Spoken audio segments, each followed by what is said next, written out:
global superstate where compassion and democracy would have no place. Since the 1700s, the Bavarian Illuminati has fragmented into an invisible global network of secret societies, which includes the infamous Skull and Bones fraternity at Yale University in the United States.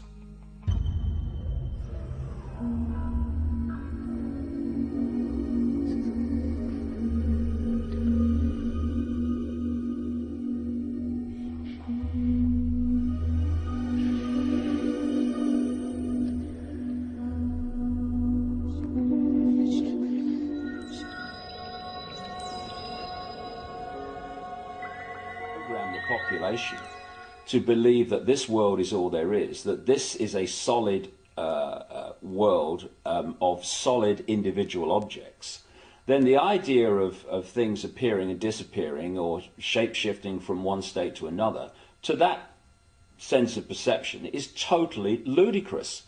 But once you introduce the suppressed knowledge, which is that this world is not solid, and what we're living in is basically symbolically a radio station, in terms of all the radio and television stations broadcasting to this place now are all existing in the space that I'm sitting in. I can't see them. They are not aware of each other unless they're really close on the dial, because they're on different frequencies. And if I'm on or something else is on a different frequency, a seriously different frequency to that wall, then I can walk through it, or something else can walk through it. Just as if I turn my radio on now, I tune into a radio frequency broadcast that's coming through this wall or this window. And so this reality that we think is so solid and all that there is actually like a radio station. And this physical body, this holographic illusion, locks us in, tunes us in like a radio to this radio station, to this reality.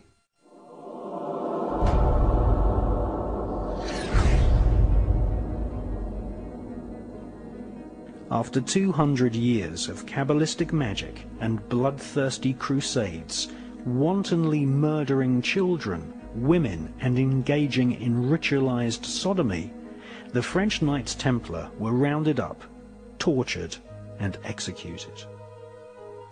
Many confessions told of the Knights Templar monks ritually sodomizing each other, invoking evil spirits, and implanting these spirits into animals such as cats. Various black magic artifacts were confiscated from castles owned by the Knights Templar, including silver caskets containing desiccated heads and skulls. The Knights Templar referred to these heads as Baphomets. They were placed at the center of a round table. Templars would then conduct a séance invoking the spirit of Lucifer to speak through the head. The most damning information exposed them as anti-Christs. Several Knights Templar confessed that the image of Jesus was spat upon and trampled during Kabbalistic rituals, a satanic tradition which is still practiced to this day at lodges of the Ordo Templi Orientis, which was once headed by Aleister Crowley. Many Knights Templar bribed their way out of prison and escaped to Scotland and the Mediterranean island of Malta. They first renamed themselves the Sovereign Knights of Malta, and then, after establishing trade routes to North America long before Christopher Columbus, they re-emerged in Scotland, calling themselves Freemasons. All versions of Freemasonry, Rosicrucianism, the Skull and Bones, the Palladian Rite of Freemasonry, Co-Masonry, Scottish Rite Masonry, the Ku Klux Klan, and Crowley's Ordo Templi Orientis are derived from the original Kabbalistic rituals of the Knights Templar. The Kabbalistic banishing ritual of the pentagram was in part performed by Queen Elizabeth II during her coronation ceremony in 1952. The ritual was based on the lesser banishing of the pentagram ritual designed by Aleister Crowley for the Golden Dawn secret society.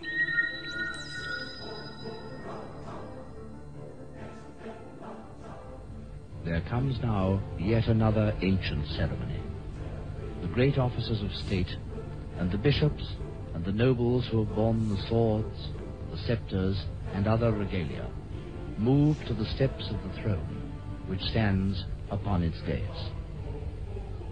This throne, like the raised floor of the theatre itself, is descended from those days 1,500 years ago, when the early kings sat for their crowning upon a mound of earth.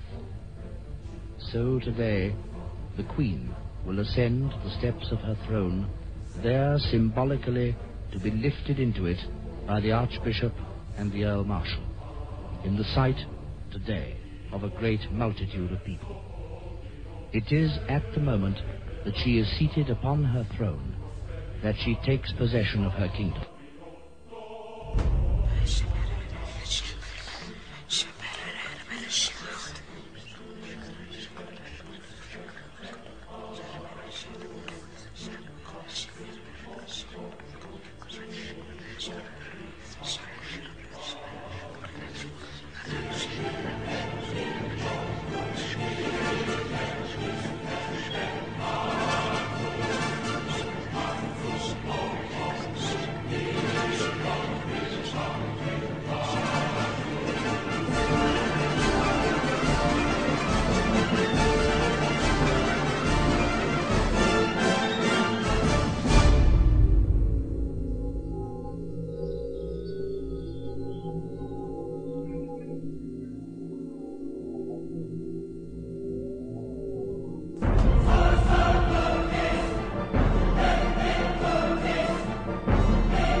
During the 1930s and 1940s, the OTO Lodge in California was headed by a brilliant young rocket designer called Jack Parsons.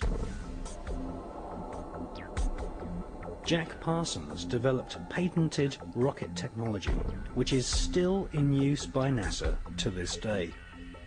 NASA named a crater on the dark side of the Moon in honor of Jack Parsons.